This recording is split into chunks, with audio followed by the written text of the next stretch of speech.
OC le premier talk show béninois qui traite des sujets urgents et préoccupants pour la jeunesse africaine. L'aventure a démarré il y a 3 ans dans le salon de mon ami Hervé Rontonji avec une seule caméra, sans décor et surtout sans argent. Marzouk Bankole, avec sa caméra, nous a prêté main forte. Facebook nous a ouvert une porte. Et derrière cette porte se trouvait notre tout premier partenaire, ATL et compagnie. Monsieur Franck Meillançon nous a aidés à déployer nos ailes, des réseaux sociaux à des chaînes de télévision nationales.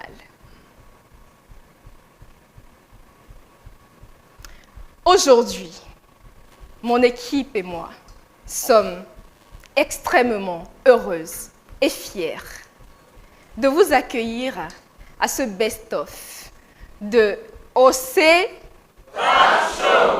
qui marque la fin ou le début d'une brillante collaboration, d'un partenariat avec le département d'État des États-Unis à travers l'ambassade des États-Unis près le Bénin.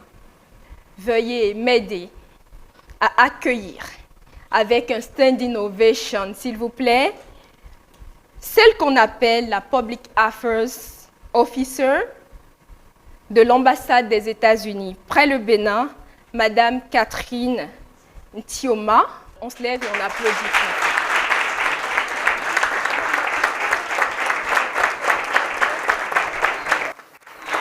Merci.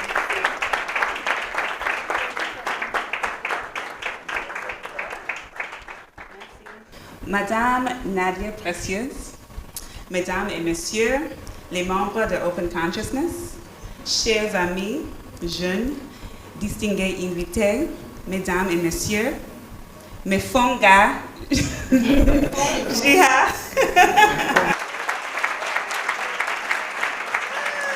Mes fonga, Jiha. Bonsoir. C'est un réel plaisir d'être avec vous aujourd'hui à la cérémonie de clôture de l'édition finale du talk show de Open Consciousness. Merci pour l'invitation. Je saisis l'occasion pour dire un merci tout particulier aux membres de l'organisation pour cette belle initiative qui a vu défier dans vos différents programmes de jeunesse, hommes et femmes soucieux de l'avenir qui souhaitent construire ensemble pour débattre des sujets urgents et préoccupants pour la jeunesse. Ces projets prennent tout sens en ce qu'ils ciblent à la fois de jeunes modèles et de jeunes en quête d'inspiration. L'idée, en tant comme l'avait si bien exprimé, de continuer à inspirer le maximum de jeunes béninois, à leur donner les ressources et les outils de travail dont ils ont besoin de contribuer au développement du pays. Nous avons cru en votre initiative, nous avons cru en vous, nous croyons en l'énergie et la capacité des jeunesses béninoises à susciter des changements positifs. C'est pourquoi, en septembre, l'ambassade des États-Unis a accordé votre organisation une subvention de $10,000 avec l'objectif de produire et diffuser une série d'émissions de télévision pour mettre en évidence l'impact des programmes d'échange de gouvernement américain au Bénin à travers une série d'émissions. Nos prestigieux programmes de bourse tels que Young African Leaders Initiative, YALI, International Visitors Leadership Program, Fulbright and Humphrey ont radicalement changé la vie de nombreux jeunes Africains qui ont maintenant un impact considérable sur leurs communautés et qui partagent leur histoire et leur expérience américaine atypique avec la jeunesse. Ensemble, ces programmes d'échange préparent les Béninois à diriger et ont contribué au développement de leur pays. En dehors, nos bords, nous offrons également de nombreuses opportunités dans le domaine d'apprentissage des langues anglaises. Je vous invite à vous inscrire à notre bibliothèque qui est une mine d'informations à explorer. Mes collègues auraient déjà partagé leur prospectus. Mesdames et messieurs, ici au Bénin, tout comme dans la plupart des pays africains, la jeunesse représente plus de la moitié de la population. Vous formez donc la majorité et vos décisions vont impacter le futur de ces pays. Nos actions en faveur de la jeunesse constituent l'un des moyens par lesquels le gouvernement des États-Unis entend mettre en valeur le leadership des jeunes. Je ne saurais terminer sans vous réitérer l'engagement de la mission américaine à soutenir la jeunesse béninoise dans ses aspirations et ses efforts pour construire le pays en vue d'un avenir meilleur. Je vous remercie de votre attention. On applaudit.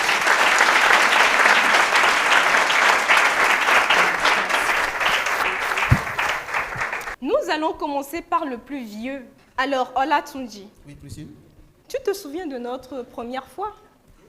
Enfin, non! Non! C'est mon frère. Notre première émission. Alors, je reprends. Olatunji. Oui, précis. Tu te souviens de notre première émission? Ah, maintenant c'est bon. Oui, D'accord. alors, bonjour tout le monde. Bonjour, précieux. Bonjour, Ola. Voilà. Moi, comme vous le savez déjà, c'est Aimé Wensavi. Et je me rappelle très bien de la première fois. Notre première fois. Et c'était à Agra. Oui. Dans l'eau, là. Dans un salon de notre ami Moutondi. Et que je profite de l'occasion pour lui dire merci parce que ça a commencé par là. Et on a commencé l'émission, c'était sur Internet, comme l'a dit Précieux tout à l'heure. On avait un rêve, mais bon, il fallait démarrer quelque part. Et sans décor, évidemment, comme elle a dit. Et sans argent. Sans argent. On était fauchés. Notre vie a changé. Amen. Et donc, on a commencé comme ça et on a tourné la première émission. Et j'étais surpris que la toute première émission ait pu attirer l'attention des gens. Alors, le professeur m'a appelé, elle dit, ah, écoute, il y a une opportunité pour nous là, et que quelqu'un nous appelle, nous convoque nous invite pour un entretien. Tiens, par rapport à quoi? Par rapport à l'émission. Waouh! De sitôt, et on est allé. Et c'est comme ça que l'aventure a commencé. Donc voilà un peu ce que je peux dire par rapport à ça. En fait, je pense que c'est parce qu'on a le truc en plus. Je suis d'accord. N'est-ce pas? Je suis d'accord. D'accord. Toi, Vital Dovi, je t'ai longtemps fait la cour. Enfin, la cour pour rejoindre au C-Talk Show. T'as fait le garçon pas facile pendant longtemps, mais qu'est-ce qui a changé? Qu'est-ce qui a été le déclic? Pourquoi tu as décidé de nous rejoindre finalement? Merci Précieuse. Bonsoir à tous les invités. Qu'est-ce qui a été le déclic pour moi? Je me dirais, après avoir assisté une fois déjà au tournage, d'accord, je me suis dit, bah, j'aime bien l'ambiance, c'est que des jeunes, ce qu'ils font c'est très bien. C'est vrai que j'étais occupé, d'accord, j'étais très occupé dans la période et puis le temps ne me permettait pas forcément d'être là tout le temps, mais je me suis dit, En fait, tu voilà. étais en couple, après elle t'a quitté, tu as eu... Là, j'avais plus de temps. Donc, je vais dire déjà merci à Junior par qui on s'est connus, Natabou, d'accord. Donc, voilà, finalement, je me suis dit, je vais rejoindre l'équipe. Ce qu'ils font, c'est très, très, très bien. Et tu m'as sollicité pour déjà rejoindre l'équipe en tant que designer. Et voilà, je crois que j'ai donné tout ce que j'avais. Et Ah finalement, bon? Presque tout. Presque tout, parce qu'on est toujours en train de donner. L'équipe, en fait, est très bien. Il y a une ambiance de fou qui règne et moi, j'aime bien quand c'est comme ça. Donc, merci, en fait. Voilà. Merci précieuse ou merci la... Précieuse, merci. Nadi. Quand même. Quand même. On applaudit. Très fort, très fort. Hein. Alors, vous avez reçu des livres tout à l'heure et Marie-Romaine ça aussi, la gracieuse Marie-Romaine ça aussi, c'est elle qui a accepté se déplacer quand je le lui ai demandé pour aller chercher les livres à l'ambassade des États-Unis près le Bénin. Et Romaine, tu as toujours été prête quand je te confie des missions. Pourquoi? J'ai toujours été intéressée par les associations, les ONG qui travaillent pour la cause de la jeunesse. Et Open Conscience convenait parfaitement. Donc, quand je t'ai découvert sur Facebook, c'est avec grand plaisir que je suis entrée en contact avec toi. Et voilà. Et voilà. Donc tu le fais avec le cœur. Avec le cœur. Et je suis très contente de t'avoir avec nous. Merci. Majwa Honji, Oui, tu vas bien? ça va super bien. Alors, tu as été et tu es toujours victime de cyberharcèlement. Oui.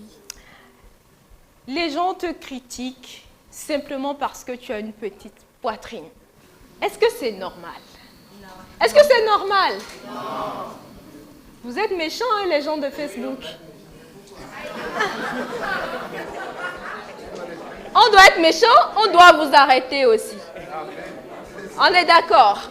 Alors, Majwa Hondi, qu'est-ce que rejoindre Open Conscience et OC Talk Show t'a apporté? Rejoindre Open Conscience et OC Talk Show n'a apporté que du positif dans ma vie. Il est vrai que lorsque Précieuse Nadi m'a parlé de Open Conscience et de rejoindre l'équipe OC Talk Show pour la toute première fois, j'étais en même temps heureuse, mais j'avais peur de ne pas être à la hauteur parce que j'avais un défaut. Il est vrai qu'on me connaît pour mon pouvoir d'influencer les gens sur les réseaux sociaux et d'influencer des personnes que je ne connais même pas sur les réseaux sociaux.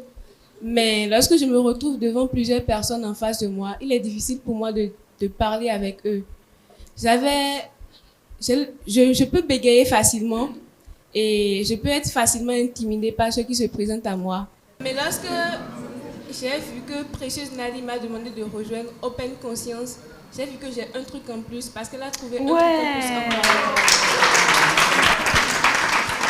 Et rejoindre Open Conscience a changé mes habitudes. Aujourd'hui, je peux discuter devant plusieurs personnes sans être intimidée. Je peux ne pas bégayer lorsque je suis devant plusieurs personnes. Et ça, c'est grâce à Open Conscience. Très bien, on applaudit. Diane, qu'est-ce que toi, OC Talk Show, t'a apporté? Alors moi, c'est Diane Kako.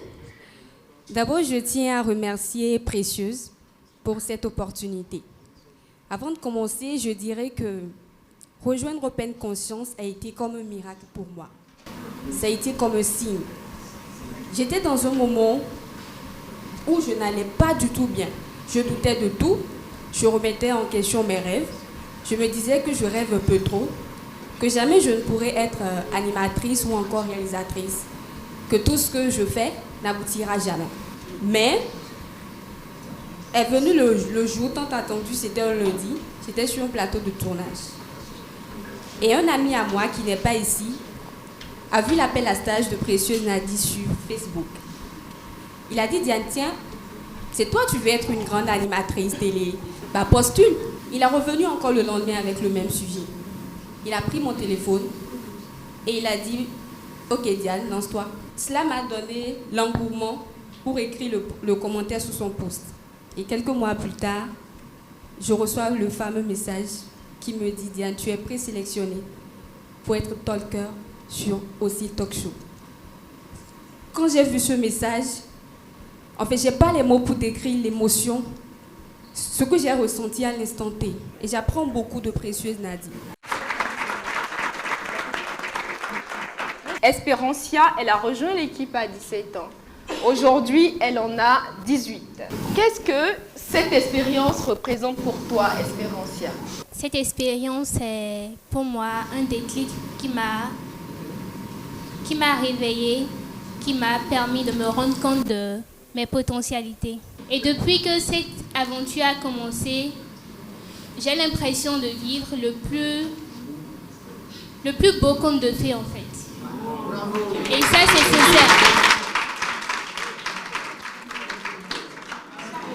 Open Conscience, c'est le miroir qui m'a révélé à la magnifique personne que je suis. Open Conscience,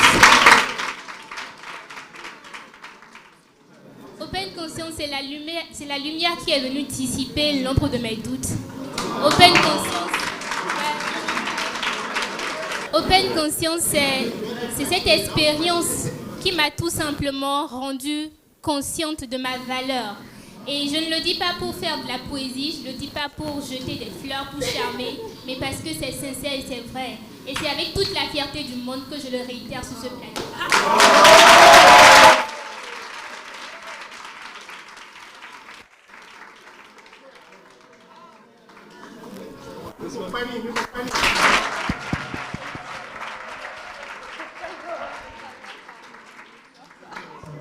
Merci Espérancia, du fond du cœur, merci. Godwin de Dalouve, l'artiste, nous allons t'écouter. Qu'est-ce que toi tu as envie de dire? J'avais juste envie de résumer Précieuse en 3 mots. C'est rêve, éveillé et déterminé. Rêve, éveillé et déterminé. C'est tout ce que je retiens de Précieuse. Précieuse est une leçon pour moi. Et je n'ai rien d'autre à dire. Reste comme t'es. Continue à montrer à tout le monde quand on s'aime. Une graine, on l'arrose de volonté, de détermination et de vision. Et ça finit par se cristalliser. Voilà. Donc merci beaucoup. Alors, Samiratou, que représente cette expérience pour toi? Alors, bonsoir à toutes et à tous. Merci du fond du cœur pour avoir accepté d'ouvrir les portes de Open Conscience pour moi. Avant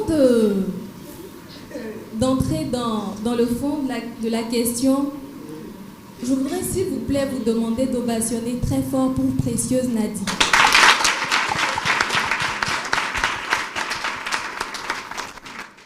Très sincèrement, au-delà de l'enveloppe qu'elle est, moi j'ai découvert un contenu magnifique.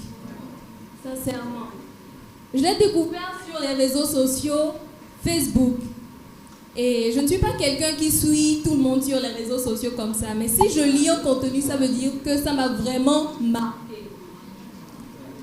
J'ai commencé à la suivre et j'ai vraiment été impressionnée par la qualité de son mindset. On dit que ce qu'on écrit reflète en fait ce qu'on est à l'intérieur. Et j'ai été impressionnée par cela. Automatiquement, qu'est-ce que j'ai fait? Je me suis abonnée et j'ai commencé à la suivre. J'ai trouvé en elle un modèle, sincèrement quelqu'un de qui on peut apprendre quelque chose. Et c'est de là qu'un jour, je suis tombée sur une publication qu'elle avait faite. Elle disait qu'elle cherchait une personne passionnée des médias pour pouvoir faire un stage au sein de l'équipe. Elle voulait un homme. C'est vrai, c'est un homme. Je voulais tenter ma chance, on va voir, on ne sait jamais. Et qu'est-ce que j'ai fait? J'ai écrit dans son inbox et j'ai maximisé mes chances en collant le message dans tous ses réseaux pour qu'elle puisse voir, sachant que c'est quelqu'un qui est très occupé. Et finalement, elle m'a répondu. Le OC Talk Show représente beaucoup pour moi, tout simplement parce que je pense que c'est une opportunité d'apprendre. C'est vraiment bien d'être entouré de personnes ayant un mindset assez développé. Rarement on voit ce genre de choses ici en Afrique et plus précisément au Bénin. Une émission qui touche vraiment les réalités de la jeunesse, qui nous touche vraiment, où on vient, on se détend, on parle, mais on repart en ayant gardé quelque chose. Et c'est ce qui m'a le plus marqué. J'ai dit, il faut que je fasse tout pour pouvoir apporter ma touche quand même à OC Talk Show. Merci Samiratou pour cette sincérité qui se cache dans tes mots. On raccompagne déjà Marie-Romaine ça aussi. On applaudit très fort.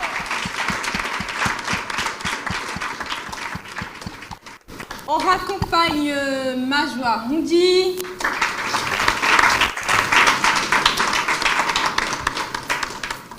À la part. Ok, Vital, tu es remercié. À bientôt. Alors, nous allons accueillir des bénéficiaires du programme YALI. Premièrement, on applaudit pour accueillir Monsieur Jean Abiona, qui nous vient du village de Sam. Donc, soyez de bonne joie. Nous invitons à présent Madame Célia Chabi, qui nous vient de Barakou.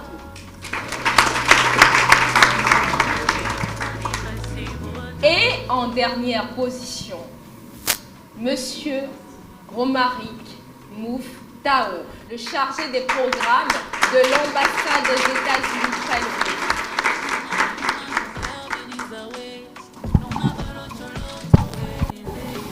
Monsieur Romaric Mouftao. Alors, déjà merci d'avoir accepté mon invitation. C'est toujours un plaisir pour moi de vous voir et d'échanger avec vous parce que cet homme est un baobab. Il est très discret, mais il est très puissant. Merci, précieuse. Monsieur Romaric Mouftao, alors quel est le rôle du Public Support Specialist à l'ambassade des États-Unis? D'abord, merci, précieuse, de me recevoir et félicitations à toi et à toute ton équipe. Merci. Et je voudrais féliciter tous les jeunes qui sont sur le plateau, les talkers, vous les appelez. Le Program Support Specialist, donc le spécialiste des programmes de la diplomatie publique de l'ambassade des États-Unis d'Amérique, celui-là qui se charge de concevoir et de suivre la mise en œuvre des programmes qui touchent les objectifs de la diplomatie publique américaine. Alors, la diplomatie publique américaine en Afrique subsaharienne se focalise beaucoup sur l'autonomisation des jeunes.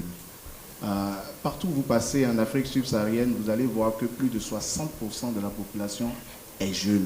Cela veut dire que le destin du continent africain, dans les 50 prochaines années, se retrouve dans la main de cette jeunesse. Et c'est pour ça que le gouvernement américain, à travers les missions diplomatiques dans les pays, essaye d'investir dans la jeunesse, essaye d'investir dans les femmes pour pouvoir, les jeunes femmes, pour pouvoir apporter la part à l'édification de ces ressources humaines qui peuvent transformer l'histoire de l'Afrique.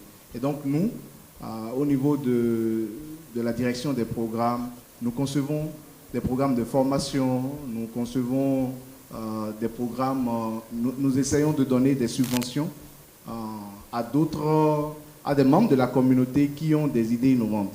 Et je me souviens de ton premier programme qui consistait à introduire des élèves dans les secondaires au slam.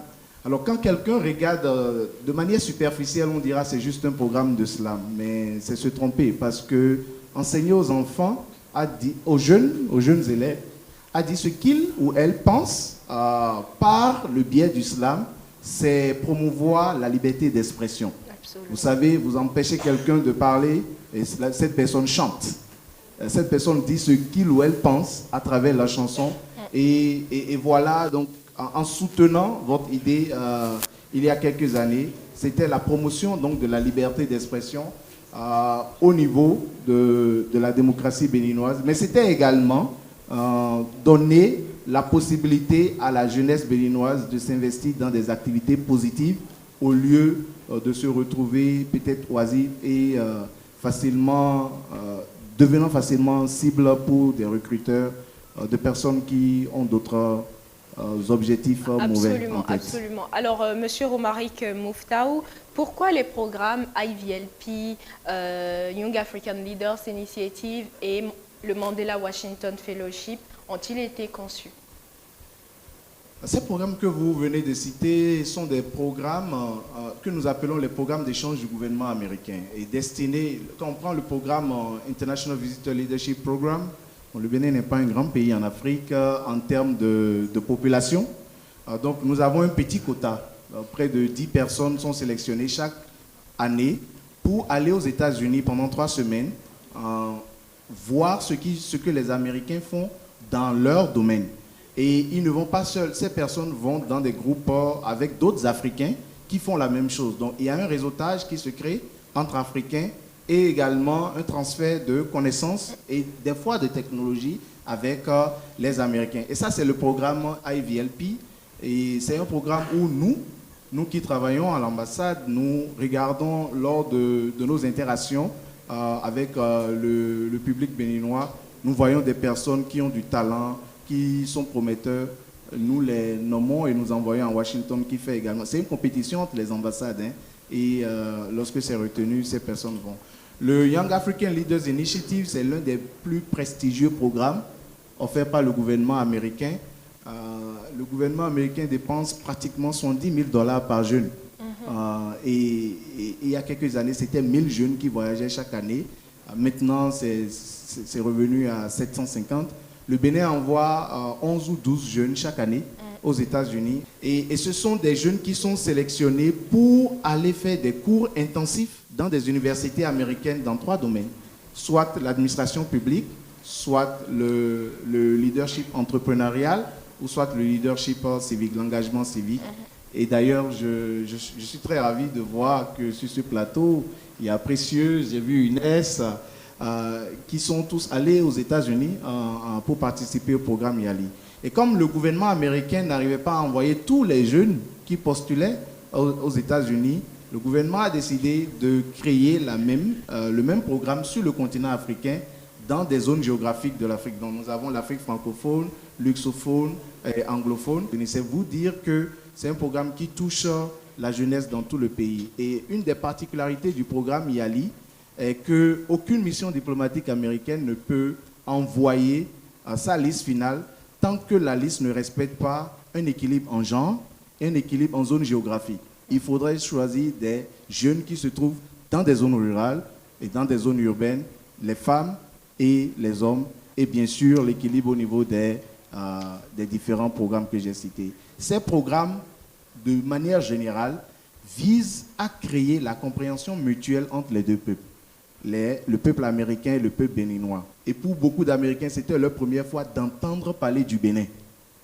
Parce que tout le monde connaît le Nigeria, le Cameroun, mais quand vous dites le Bénin est dans ces pays-là, si vous voulez parler du Bénin, vous dites le Bénin, c'est un pays à côté du Nigeria. Je vais juste terminer pour dire qu'il y a un jeune du nom de Yvon qui est allé, je pense qu'il est allé en 2018 ou 2019. En 2017, merci. Lorsque les Africains vont aux États-Unis, ils font cette interaction. Le programme YALI, c'est pendant 6 semaines dans les universités et 1 semaine de réseautage à Washington. Mais le gouvernement américain finance maintenant un programme où des Américains que les jeunes Béninois ont rencontrés, bon, pas les jeunes Africains ont rencontrés, peuvent venir dans leur pays et travailler avec eux sur des projets communautaires. Alors, ils vont, par exemple, en 2017, il est parti. En 2018, il a bénéficié d'un petit financement pour faire venir un Américain avec qui il a développé un partenariat lors de son programme d'échange. L'Américain est venu. En 2018, ils ont travaillé, ils ont formé beaucoup de jeunes en entrepreneuriat. Mais figurez-vous que cette semaine, ils retournent aux États-Unis pour 3 mois, sur invitation de l'Américain, justement, parce qu'ils ont commencé un partenariat d'affaires, de business entre Bénin et États-Unis. Voilà des résultats palpables de pourquoi nous faisons ces programmes et comment la vie de ces jeunes-là, la vie est transformée.